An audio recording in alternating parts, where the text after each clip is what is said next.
Hey, what's this?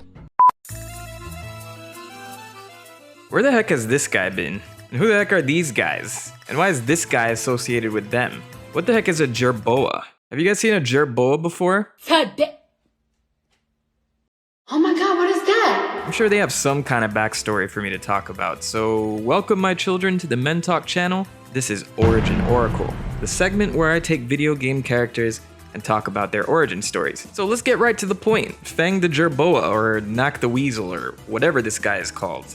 Just as a bonus, let's talk about Bark the polar bear and Bean the Dynamite as well, since they somewhat come as a package.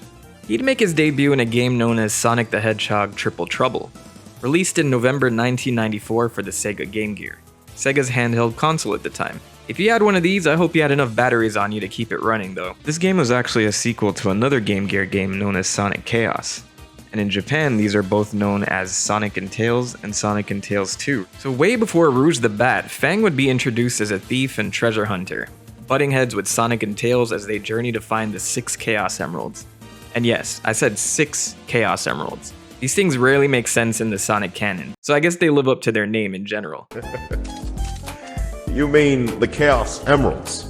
But in Triple Trouble, the stage is set when Dr. Robotnik acquires the 6 Chaos Emeralds, but while he's using them to test his new weapon, he accidentally scatters 5 of them into the special stages of the game. While Sonic and Tails set out to retrieve them, Robotnik runs to Knuckles and tricks him into thinking Sonic wants the Chaos Emeralds for world domination. So I intentionally left this out of the Knuckles origin video because I plan to get this later, but why are we always manipulating this dude?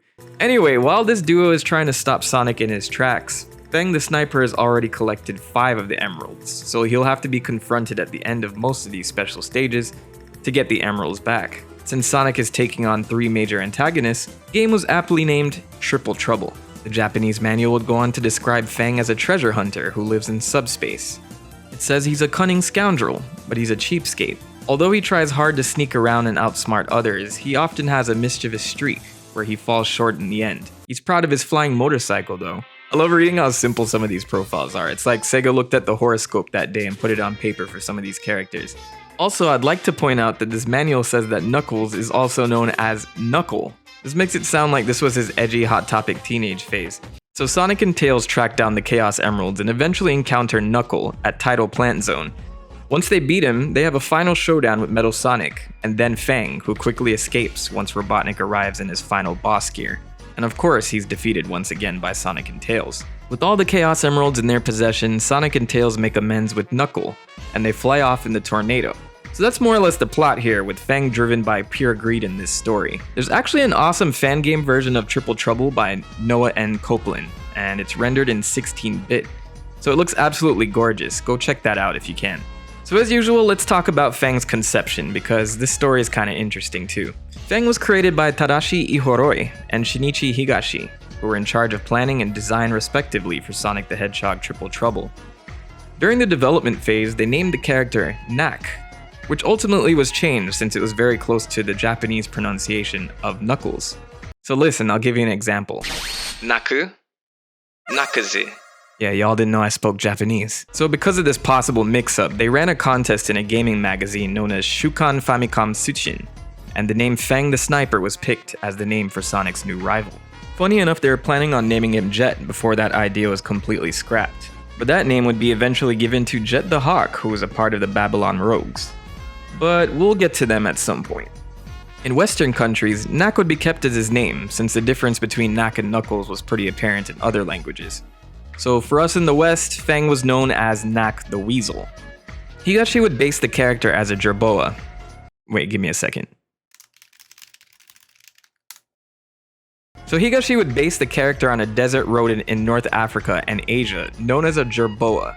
But Sega would decide on him being a half jerboa and a half wolf in Japan. How you mix those two things I have no idea, but somehow on the flip side, he'd be a weasel in North America. This thing turned out to be 3 different animals, and nobody questioned it. So our boy Higashi here based this look on the simple design of Opa Opa from the Sega series Fantasy Zone. And fun fact, this was the very first mascot for Sega before Alex Kidd. You can actually see some similarities with the shape of Fang's head in comparison to the Opa Opa design. He was donned with a big brown Stetson hat and boots, and was initially intended to wield a revolver or some type of magnum before it was changed to a pop gun, probably just to keep things kid-friendly. So after Triple Trouble, Fang would be featured in a couple of Sonic spin-offs as well, the first one being Sonic Drift 2, a racing game for the Game Gear. And while he has no backstory to discuss in this game, he does drive his aero bike that was introduced in Triple Trouble. It's the same one his profile says he loves so much. We'd see Fang again in 1996 with the release of the arcade fighting game Sonic the Fighters. And this would be the game to introduce Bark the Polar Bear and Bean the Dynamite, two other elusive characters in the Sonic universe. Alright, so strap in for a second. The plot of Sonic the Fighters begins with Robotnik laying waste to the world as he dispatches robots from his new space fortress, the Death Egg 2. So to get to space, Sonic needs 8 Chaos Emeralds, yeah I said 8 this time, to power a rocket that Tails invented to reach Robotnik.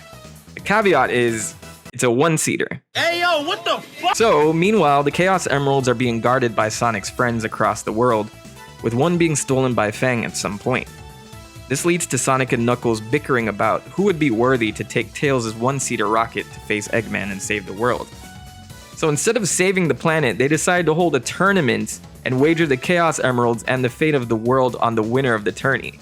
This is Tails' idea, by the way, so take that however you will.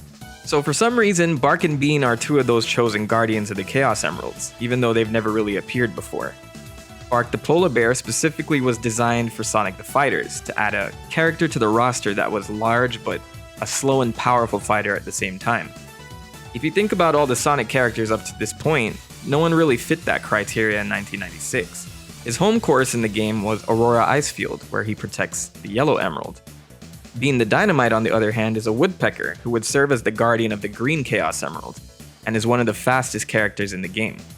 Bean's roots actually goes back to a 1988 arcade game known as Dynamite Ducks, where two ducks, Bin and Pin, would use bombs to fight the enemies that would litter the screen. So if you think Bin sounds rather close to Bean, you'd be correct, with it confirmed that Bean is actually the son of Bin, even though Bin's a duck, but I'm not even gonna try to make sense of this here. Aside from that, there's a lot of unknown things about Bark and Bean. Based on my research, I think they were solely included to give some diversity to the roster in Sonic the Fighters. So after this game, Fang, Bark, and Bean would disappear for a little bit. At some point, they were actually considered to be a playable team to appear in Sonic Heroes, much like Mighty and Ray, but that idea was also scrapped. It wouldn't be until their inclusion in the Archie comic where their personalities and affiliations would be fleshed out a little more, because of course, it's the Archie comics. But before we get there, I want to talk about their inclusion in Sonic Mania. Similar to Mighty and Ray, Fang, Bark, and Bean were featured on posters in the back of the classic City Escape level in Sonic Generations. All these characters were thought to be forgotten about and dismissed entirely from the Sonic game continuity. But in 2017, Sonic fans would actually have the opportunity to encounter these 3 forgotten characters in Sonic Mania, featured in Mirage Saloon Zone. Granted, this is simply one of Eggman's robots known as Heavy Magician, disguising herself as Fang, Bark, and Bean, so technically, we haven't seen the real version of these characters in a game since Sonic the Fighters. Nonetheless, this was an amazing cameo and these characters totally fit the setting of the level. But hopefully this appearance does open the door to their revival at some point in this continuity. So of course this video wouldn't be complete if we didn't talk about the comics. So let's start off with the Fleetway publication Sonic the Comic, where Fang is a member of the Chaotix and serves as one of the guardians of his native special zone. He's referred to as Knack the Weasel in both this publication and the Archie comics, so I'll call him that from now on to stay consistent. So while Knack is indeed one of the Chaotix here, he'll eventually lead them into a trap and backstab them in exchange for money from the Brotherhood of Metallix. Oh fuck, I can't believe you've done this. An army of rogue robots from Robotnik's forces that begin their own conquest of the planet. The Metallix don't really have a use for him for very long and blast him right in the back, sending his grimy self to prison where he'd spend the next few months. He'd spend the rest of the comic plotting his next moves with the motivation of money, utilizing his shrinking technology to enact schemes that would eventually put him back in prison during his heists. Knuckles and the Chaotix kinda get their revenge by sending him back, so good work y'all. Knack would eventually go on to team up with Robotnik's lackey, Grimer, to develop a shrinking belt device that could Ant-Man people if they so wished. This was used as an attempt to somehow retrieve Robotnik from a submolecular world called Shanazar, after a crushing defeat by Knuckles. So once Knack helps retrieve Robotnik from this tiny world, He's never really seen again in the comic, but from what I've read, he's been portrayed as a straight up jerk the whole time. Now, if you've heard of these characters before, you may know that collectively Knack, Bark, and Bean are known as Team Hooligan. This name came from their Archie comic versions, which in all honesty is probably where a majority of their character traits were fleshed out. Knack is a wolf-weasel hybrid in the comics and is a well-known mercenary who first encounters Sonic after Dr. Robotnik hires him to track down a shattered Chaos Emerald. Somehow, he actually manages to capture Sonic, but this moment of triumph is cut short when Knuckle comes through and overpowers him. This leads to him being in prison, and I'm surprised this isn't a meme with how many times Sonic and the crew send him off to jail. You are going to jail!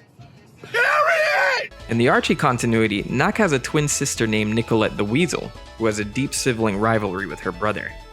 And while this video isn't necessarily about her, it's important to note that we have no idea why they dislike each other, but she's mostly associated with Fiona Fox. Yeah, that one that almost destroyed Sonic and Tails' friendship. Fiona! Knack will eventually break out of prison again, forming a crew with Robotnik's evil nephew Snively, which leads to this disastrous kidnapping mission of a scientist character named Nate Morgan. Knack is promptly thrown back in prison after this plot is thwarted, and surprise, he breaks out of prison again. This time with 3 new allies known as Carl, Jeff, and Connor, as they go on another disastrous mission to kidnap Princess Sally Acorn, the squirrel, who manages to get the drop on them and escape back to Sonic's side. So this leads Knack to make the smart decision to escape to live another day. Meanwhile, Bean is a mercenary with an unknown past, much like the rest of Team Hooligan. Though Bean has some ties to a group called the Battlebird Armada, and if you're a true fan of my videos, you'll remember that these are the guys that went cuckoo for Cocoa Puffs on Cocoa Island during Tails' adventure for the Game Gear. The Bird Armada in the Archie comics is actually comprised of not only the Battle Cuckoos from that game, but also the Babylon Rogues from Sonic Riders.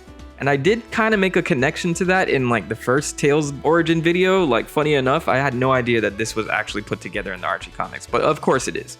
Anyway, Bean first appears in the comic after Dr. Eggman hires him to fight against Sonic alongside Bark the Polar Bear, but they are fought off by the Freedom Fighters. Then they'd go on to serve Mammoth Mogul for a while. Yes, this kingpin looking elephant thing, before they finally join up with Knack and officially form Team Hooligan. Their first dance together would be to retrieve a Soul Emerald, basically the Chaos Emeralds from another dimension protected by Blaze the Cat. And they would find themselves playing hot potato with this thing, clashing with Team Rose, Team Dark, and the Babylon Rogues, all while they try to escape with the Emerald. The ensuing clash ends with a bang, literally, leaving Team Hooligan beaten and battered, forcing them to call the mission off entirely. But I guess the real treasure here was the friends they made along the way. Man, shut your... So at a certain point in the Archie comics, there's this super retcon event called the Super Genesis Wave, which basically alters the whole timeline a little bit. But Knack, Bean, and Bark would still be together as Team Hooligan, or the Hooligans for short, solidifying themselves as a team of mercenaries for hire, where most of the time they're hired to track down the Chaos Emeralds. Speaking of which, we'd see these 3 appear in the special 30th anniversary edition of the IDW comics as well, where Fang, Bark, and Bean are hired by Dr. Eggman to track down the Chaos Emeralds. This would lead to a throwdown between these 3 troublemakers and Sonic, Tails, and Knuckle, and the resulting scrap causes the emerald to fall off a cliff, forcing them to retreat and continue their search. When they find the Chaos Emerald once more, Amy, Mighty, and Ray aren't having any of that, which leads to yet another scrap, which ends with Fang being overpowered by Mighty. But in the chaos, no pun intended, a Metal Knuckles robot appears and takes the Chaos Emerald, leading the team to believe that Eggman was double-crossing them. When they return to their employer, they discover Sonic, Tails, and Knuckles already with him. And Eggman explains that Heavy King, one of his robots, took over his forces and was retrieving the Chaos Emeralds, which leads to everyone working together to stop Heavy King, with Sonic serving as the main force, while Fang, Bark, and Bean help to retrieve the emeralds. The comic ends with Fang and the others taking their leave, with the purple Chaos Emerald as their reward. And I just want to take a second to mention that Bark is this big softie deep down, since he gives Amy his scarf to keep her warm at some point in the story, and even blushes when Amy calls this out while returning it to him. Now I know there's a lot more that happens with these characters in the Archie comics, so if you all have any good moments or memories with Team Hooligan that you like, leave them in the comments below, or otherwise let me know what you'd like me to cover next for Origin Oracle. I have one more set of classic Sonic characters left before I take a break from our favorite Hedgehogs franchise. Find the computer room! But please help me defeat the algorithm and give that like button a homing attack. Until next time, be safe The prophet has spoken.